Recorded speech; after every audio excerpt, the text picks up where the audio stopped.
কলকাতার রাস্তা, যেখানে বিশেষ করে অফিস টাইমে দেখা যায় খরগোশে কচ্ছপে মানুষে গাড়িতে দৌড়দৌড়ি চলেছে, তারই মাঝখানে ব্যাকগ্রাউন্ড মিউজিকে হেলিয়া দুলিয়া চলেছে ওকে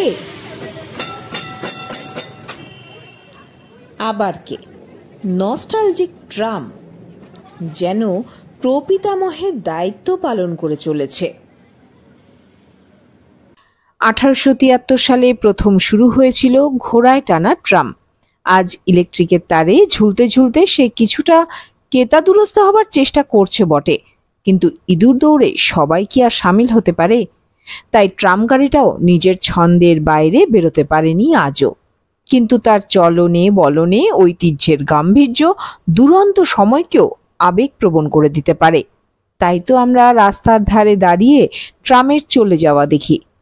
কখনো হাতে একটু বাড়তি সময় থাকলে চট করে উঠে পড়ি তাতে, আর ময়দানের পাশ দিয়ে ব্যস্ত ধর্মতলার বুক চিরে গড়িয়াহাটের হকার মার্কেটের গা ঘেঁষে শ্যামবাজারে শশীবাবুর সাইকেলের সঙ্গে পাল্লা দিয়ে চলে ট্রাম।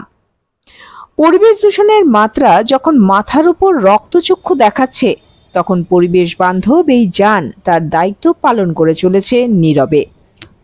অচল পয়সার মতো অনেকেই আজ ট্রামকেও অচল বলে বাতিলের খাতায় তুলে দেবার পক্ষপাতী। কিন্তু কলকাতা মানেই হলুদ ট্যাক্সি, একে বেঁকে চলা ট্রাম, গড়ের মাঠের ঘোড়ার গাড়ি। কল্লোলিনীর নিজস্ব পরিচয়কে মুছে ফেলা কি এতই সহজ? সম্প্রতি মেলবোর্নের প্রাক্তন tram conductor Roberto the Andrea এবং কিছু বিদেশি অতিথি এসেছিলেন ট্রাম রক্ষার অভিযানে সামিল হবার জন্য সকলকে উৎসাহিত করতে। আজ একটু তার কথাই শুনি বরং। Misinterpretation that this tram system needs a lot of money to be running. No, it's not true. For very minimal money, you could have this tram system up and running. ট্রামকে আপনারা বেছে নেবেন কিনা সেটা আমি বলবো না, বলবে কলকাতাবাসী, বলবেন আপনারা।